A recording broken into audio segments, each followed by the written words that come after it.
just 2 years remaining until his predicted date, the prospect of seeing a human on Mars is, to put it mildly, unlikely. No hurry. They're just now planning missions to the moon, again. But even these missions are constantly being postponed. So what went wrong? In this video, you'll learn to travel to Mars from Earth. Why have we already traveled to the moon, but not yet to Mars? How and when is it planned to travel to Mars? What does conquering Mars even mean? For most people, this means, at the very least, to have a person fly there and plant a flag, or to build a base with regularly rotating staff like on the ISS. Or even to terraform Mars, that is, to deliberately change its conditions so much that it would resemble Earth. Whatever people dream about, for now, even flying there and planting a flag is an extremely challenging task.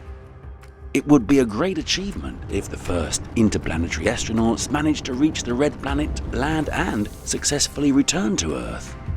Successfully means alive and preferably more or less healthy.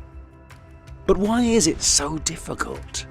After all, people went to the moon several times more than half a century ago.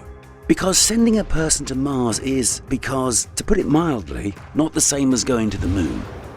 This task is incomparably harder. And now we'll show you just how vast this difference is.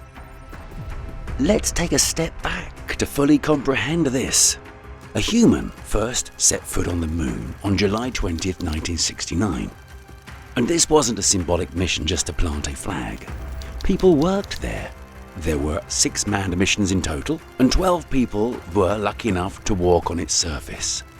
It took just 7 years from the goal's announcement in 1962 to the landing of a human on the moon, which is incredibly fast.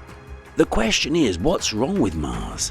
Why hasn't a single person been there in more than half a century? Despite all his optimism, even Elon Musk said in an interview with entrepreneur and space adventurers co-owner Peter Diamandis, honestly, a bunch of people will probably die in the beginning. Honestly, a bunch of people probably will die in the beginning. It's tough sledding over there. We're an exploring species. So what makes it so difficult?